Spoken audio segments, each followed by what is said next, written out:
I was 21 when I looked up to the sky and I gave God an ultimatum. I said, and I remember the exact words, God, if you're real, you have 1 week to give me a real good reason to live, or I'm done. 3 days later, I find out that I'm pregnant. I'm Ashley-Raye, and this is Dying to Know, where we talk life, death, and whatever comes after. Today I'm going to tell you the story of the answered prayer that gave me my daughter. If you listened to episode 1, you already know the story of Uncle Ray.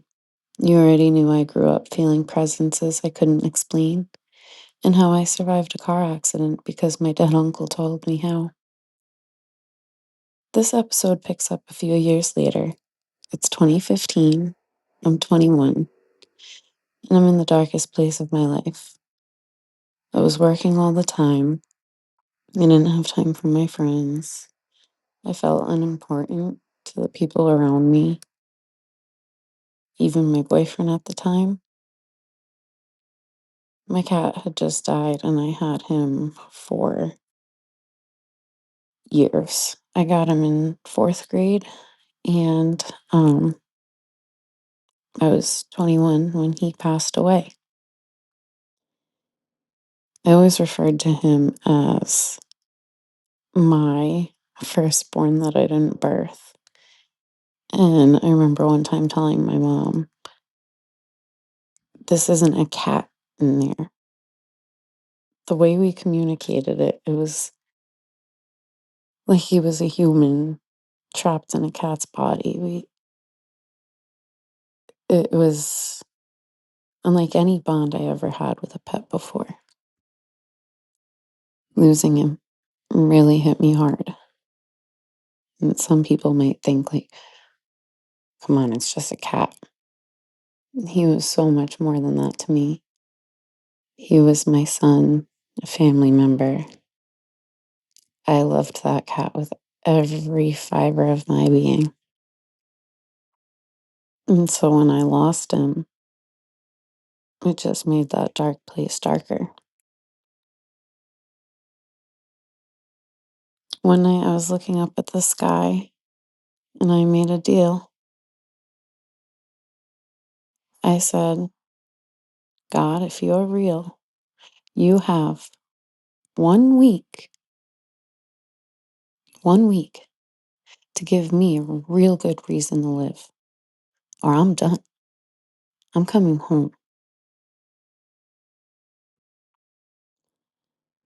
I remember being so angry at God and the universe. I wasn't trying to be dramatic when I said it. I meant what I said.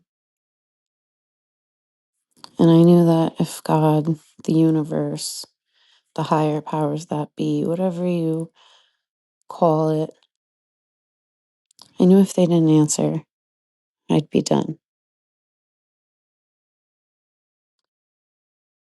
3 days later, I found out I was pregnant. I just had this weird feeling. So I took a test. I just dropped my boyfriend at the time, my, my child's father, off to work. It was about 5:30 a.m. And I went to the closest Walmart and bought an 89-cent test. And I took it right there in the Walmart bathroom. Waiting for the results felt like the longest wait ever. I just stared at it. And before my eyes, there it was, positive. I started shaking and crying. I immediately sent him a picture of the positive test. He said, "What's that?" "A pregnancy test," I texted back. He had just left for a work trip, too. He was a mover at the time, and sometimes he had to go out of state. I was terrified. I had just turned 21, was still living with my mom. I had no idea how I was going to afford a baby. And I had just been ready to end my life. And now here's another life, whole person that was going to depend on me. But something in me knew this was the reason, the answer, proof that God, the universe, someone was listening. They heard me and they responded. And if that's not an answered prayer, I don't know what is. My pregnancy wasn't easy.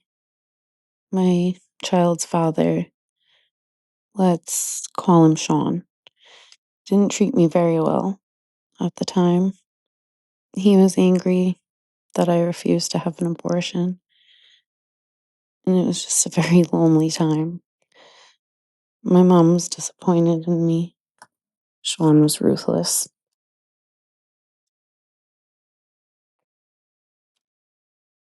One night I was laying in bed, stressed. I couldn't sleep. My mind was going a million miles a second, thinking about all the what ifs. And a voice popped into my head. I heard it clear as day. Everything is going to be okay. Just like the voice in my head when I was 16. And I believed this voice. In 2016, July, I gave birth to my daughter. Holding her for the first time was overwhelming. I didn't know how much love my heart could hold until I held her. She was absolutely perfect. 10 years later, she's still perfect.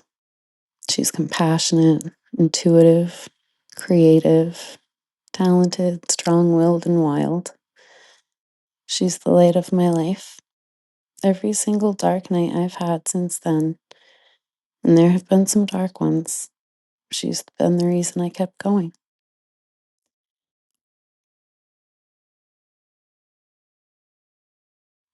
I think about that prayer a lot, the version of me that looked up to the sky and threw down a challenge to my maker.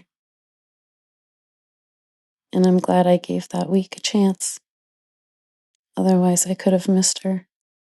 I could have missed all of it. My Uncle Ray taught me that the dead don't die. They don't leave and they're not gone. They're with you always, watching you, guiding you, protecting you.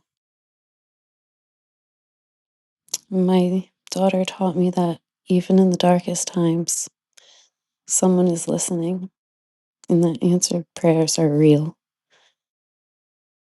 That sometimes miracles are possible.